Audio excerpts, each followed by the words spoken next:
श्रीराम समर्थ. दिवाळीमध्ये आपण अभ्यंग करतो. मग अभ्यंग स्नान करायचं आहे ते कशासाठी? तर दीर्घायुष्य आरोग्य आपल्याला मिळावं आणि त्यासाठी आपण हे करतो.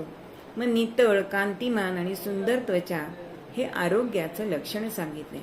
उत्तम आरोग्य राखण्यासाठी एक सोपा मार्ग म्हणजे आपल्या श्रुतीस्मृतींनी सांगितलेला आहे की अभ्यंग करणे. अहो, एखाद्या 70 वर्षाच्या व्यक्तीला सुरकुत्या नसतात.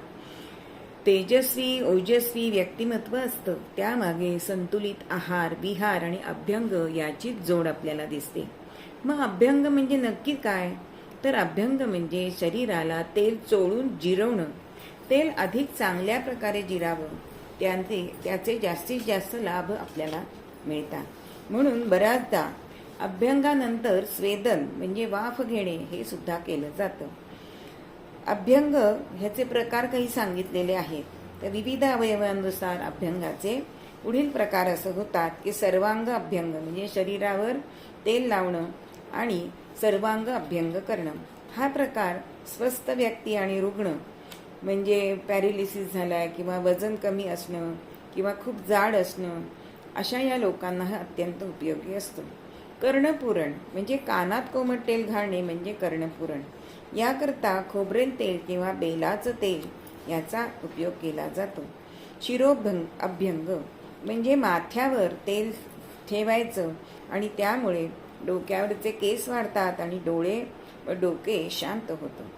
आणि शांत झोपेकरता इथे आवळ्याचं तेल सुद्धा वापरलं जातं. त्यानंतर पादाभ्यंग सांगितलंय.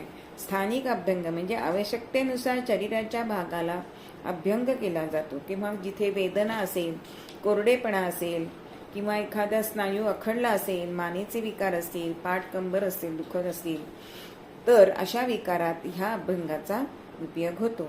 मग अभ्यंग का करावे आपण बघितलं की जशी यंत्राची कुरकुर तेल सोडण्याने कमी होते, बेताच्या काठीला तेल लावल्यास ती हवी तशी वागते, चामड्याच्या बुटांना सुद्धा आपण पॉलिश केल्याने तडे जात नाही, टिकाऊपणा वाढतो आणि झीज कमी होते. तसेच शरीररूपी हे यंत्रणा जी आहे त्याच्या उत्तम कार्यासाठी शरीराच्या अवयवांना पोषण मिळण्यासाठी अभ्यंग हा अत्यंत उपयुक्त असतो. आणि म्हणून आपल्याला वार्धक्य आपलं येणं हे लांबतं, दीर्घायुष्य लाभतं आणि शरीराची झीज टळते.